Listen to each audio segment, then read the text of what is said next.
My name is Eleanor Whitfield. I am 58 years old, a retired fraud auditor, and I believed my days of chasing shadows were long behind me. Life had slowed down, or so I thought, until a single afternoon tore the ground from beneath my feet. I stopped at Adler's dry cleaning in Savannah, a place I had trusted for years. Mr. Adler, the old owner, greeted me the way he always did, with his glasses slipping down his nose. He handed me my daughter-in-law Sloane's wool coat, wrapped in clear plastic. But then he froze. His hand clamped onto my arm, his grip rougher than I'd ever felt. His eyes darted around the shop as if someone might be listening. Without a word, he pulled me behind the counter. From a drawer, he took out a small plastic bag. Inside lay a transfer receipt for $2,400,000 and a photograph of my grandchildren, Sophia and Caleb, their innocent faces circled in red ink. Mr. Adler's voice cracked as he whispered, "Eleanor, take them and leave this town before sunrise." I left Adler's shop with Sloane's coat under my arm and Mr. Adler's words pounding in my ears. The bag in my pocket felt heavier than stone. $2,400,000 on a transfer slip. My grandchildren's faces circled in red. There was no time to weigh options. No room to doubt. If I hesitated, I could lose them forever. I walked quickly through the fading light, forcing myself not to run. The streets of Savannah looked the same as always. But to me, every sound carried threat. The screech of a bus brake, the laughter of a stranger. Even the hush of wind rattling the shutters made me feel watched. By the time I reached the house, my mind was already made up. Before sunrise, Sophia and Caleb would be gone with me.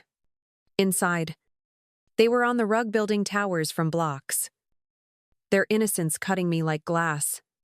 I packed in silence, my hands trembling but efficient. A change of clothes for each child, their favorite toys, a few snacks and bottles of water. I scribbled a note to Mark that I would never leave, but I burned it in the sink before the ink dried. Telling him now would put him in danger, and I could not risk his hesitation. I called Reverend Cole on a number only a few trusted friends had. He didn't ask questions, only told me a driver he trusted could be outside within the hour. Relief mixed with dread. It meant there was no turning back. When the taxi pulled up, I carried Caleb in my arms and held Sophia's hand so tight she winced. I whispered that we were going on a little adventure. Her eyes widened. Curious. But she trusted me. We stepped into the night, and I knew I had just crossed a line I could never uncross. The following morning, after settling Sophia and Caleb safely at the motel, under a trusted friend's watch, I boarded the first bus back into Savannah. The ride felt endless. My mind replayed Mr. Adler's warning and the red circles on that photograph. I knew there were more answers hidden inside my son's house. And if I didn't uncover them, the threat to my grandchildren would never end. The house was quiet when I arrived. I unlocked the door with shaking hands, the familiar creak of the hinges echoing through the empty rooms. Sloane's blanket still lay tossed across the couch.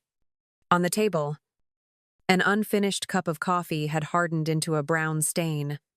Everything looked normal, but the silence was too heavy. It was the silence of secrets. I went straight to the master bedroom. Years of auditing had taught me to look where people least expected. I ran my hands along the wall, behind the dresser, and found it the faint outline of a small wall safe, half concealed behind a framed print. My stomach tightened. I remembered Sloane once laughing too freely over drinks, blurting out that she never bothered changing the combination Mark suggested. Their wedding date. I whispered the numbers and turned the dial. The click of the lock sounded louder than any alarm. When I pulled the door open, my breath caught. Bundles of cash, stacked neatly in rows. their edges sharp under the dim light. Beside them, a pile of passports bearing names and faces I had never seen. Yet the photos looked too recent to be discarded. At the bottom lay 3 airline tickets. Miami to Lisbon, issued in the names of Sloan Mercer, Sophia Whitfield, and Caleb Whitfield. Mark's name was nowhere. 2 sealed burner phones sat to the side. I pressed one awake, and a message lit the screen. The words were brief, coded but unmistakable. 2 targets selected. Ensure timely delivery. JC. My chest tightened until I could hardly breathe. It was no longer suspicion. Sloan had prepared an escape that excluded her husband and treated her own children as assets to be delivered. The logistics were cold, calculated, and real. I closed the safe, but the truth could never be hidden again. I left the house with my heart still pounding from what I had uncovered in the safe. The weight of the burner phone and those tickets pressed against my coat pocket, like a constant reminder that hesitation could cost me everything. I knew I couldn't fight this battle alone. It was time to use every tool I had, both legal and tactical. I turned to Mara Ellison, a civil litigator I trusted. Mara had a sharp mind and a reputation for moving fast when children's safety was on the line. Sitting across from her in her small office, I laid out the evidence on her desk: the transfer receipt, the fake passports, the tickets, and the burner phone still glowing with that message from Julian Cortez. Mara's expression hardened as she sorted through the documents. She didn't waste words. She told me we had to attack this on 2 fronts at once. The civil side would move first. She drafted an emergency petition to freeze Sloan's known accounts, Zeitzaher travel documents, and request immediate guardianship protections for Sophia and Caleb. It would cut off Sloan's access to money and block any attempt to take the children abroad. At the same time, Mara prepared the paperwork to hand over the burner phone and transfer records to a federal task force already tracking Cortez. While she worked, I leaned on my old skills. The phone still connected to Cortez's number. I began sending short responses that mimicked the coded language from the logistics slips. Careful not to reveal myself, but enough to keep him expecting delivery. Every word I typed felt like holding a live wire, but it was bait that could draw him into the open. The final piece was Sloan herself. When she returned for her coat, I slipped the bug Mara had provided into the lining of her tote. She would walk away believing nothing had changed. Unaware her, every word was now a thread, leading us closer to the truth. By the time I left Mara's office, the plan was in motion. Civil law would choke her access. Criminal law would close in from the shadows, and I was determined to stand between them and my grandchildren until the very end. The sting was set at a low-rise hotel near the port, a place where truckers stopped between shifts and no one asked questions. I sat 2 blocks away in an unmarked car with Mara beside me, headphones pressed to our ears. The bug hidden in Sloan's tote had already begun transmitting. Every nervous breath of hers carried through the static. She arrived just past dusk, stepping out of a rideshare with her hair pulled back, her eyes scanning the lot. I knew that look. It wasn't a woman worried about family. It was a courier checking for surveillance. Her voice cracked through the line as she called Cortez. She told him the children were missing. Her words choked with panic. She repeated herself again and again. They're gone. What do I bring to the table? Cortez's reply was cold enough to freeze the air in the car. He told her to calm down, that the buyer was already waiting. And without the merchandise, both of them were finished. That single word merchandise sent my pulse racing. Sophia and Caleb were not children to them. Not family. They were cargo. Teams moved into position. Through the windshield, I saw Cortez's figure emerge from the shadow of a white van parked against the far wall. He wore a press suit, too polished for that place, and carried himself with the arrogance of a man who believed he was untouchable. He gestured for Sloan to come closer. and I watched her hesitate, clutching her tote like it contained the answers to her fear. The order crackled through the headset. Federal agents stormed the lot, their boots hitting concrete in unison. Flashlights cut across the night. I heard Cortez curse before he was slammed to the ground. Sloane screamed, her voice raw, insisting it was all a mistake. But when her tote hit the pavement, I outspilled a red marker and a folded logistics schedule, with her initials scrawled in the corner. I pressed my hands together tightly, watching the scene through the glass. The trap had closed. There would be no denying her part in this. My daughter-in-law, the woman I once trusted, had been unmasked for what she truly was. The courthouse smelled of polished wood and stale coffee. The kind of place where lives were dismantled and rebuilt in the space of a single verdict. Sloane sat at the defense table in a tailored suit borrowed from her lawyer, her face pale, her eyes darting anywhere but toward me. Across the aisle, Julian Cortez appeared as if the chains around his wrists were just another accessory. But this was no business meeting. This was the moment the masks came off. The criminal case led first. Prosecutors laid out the burner phone with its damning message from Cortez. The airline tickets excluding Mark's name, the forged passports, and the recording of Sloane calling her own children merchandise. Each piece landed like a hammer. Each exhibit a stone sinking her deeper. I watched the jurors shift in their seats, their faces tightening as they realized the children were never meant to be protected, only sold.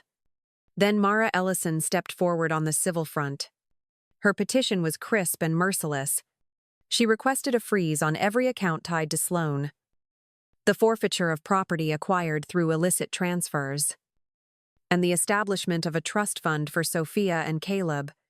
With a single motion, she asked the court to grant Mark sole guardianship and bar Sloane from any future parental claim. Mark sat one row behind me, shoulders slumped, face hollow. He looked like a man who had awakened inside a nightmare, still trying to understand how the woman he married could trade their children for cash. Some might call him blind, others a victim.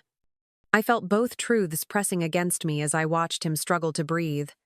The rulings came down swift. Cortez would face federal sentencing. Sloane was convicted on multiple counts, stripped of rights, and ordered to repay damages that would outlive her. And for the first time in weeks, I allowed myself a single long breath. The law had spoken. Savannah eventually returned to its slow rhythm. But for me and the children, nothing would ever be the same. I walked them each morning to a small school near the river, holding Sophia's hand while Caleb skipped ahead, his backpack bouncing. The world had nearly stolen their childhood, but I was determined to give it back piece by piece. Mark moved into a steady day shift at the mill, trading nights on the floor for evenings at the dinner table. His face still carried the weight of betrayal. But he showed up for the children, patient and careful, as though every word he spoke to them was a promise never to fail again. Healing would not come quickly, but it had begun. Sloane's fate was sealed. Her conviction barred her from contact, and her frozen assets were diverted into the trust Mara had established for Sophia and Caleb. She could no longer touch their lives. Not with money. Not with words. Not with presence. Behind prison walls, her ambition had rotted into silence. Julian Cortez was escorted out of the state under federal guard, his empire dismantled piece by piece. Each news headline that followed was another nail in the coffin of his so-called logistics business. His name became shorthand for arrogance undone. As for Mr. Adler, I visited his shop one last time. I brought him a handwritten note of thanks, though he refused to take credit. I quietly paid to install cameras and alarms on his storefront. His warning had saved us, and I would not let his courage go unguarded. Mara's career soared after the case. But more than that, she became a steady ally to our family. Her trust in me, when I doubted myself most, had carried us through, and I found my own purpose again. I began hosting small gatherings for parents, teaching them what signs to notice, what papers to question, how to listen to their instincts. I called it before sunrise, because I knew now, when the warning comes, you cannot wait until daylight. When I look back, I know the choices I made saved Sophia and Caleb. But they also changed every bond I thought was unbreakable. Some may argue I should have told Mark from the start. Others may believe silence was the only way to act fast. That debate will never leave me. But what matters most is that my grandchildren are safe. And those who tried to take them can never touch us again. Thank you for staying with me until the end of this story. Share your thoughts below. And subscribe for more stories of betrayal and reckoning.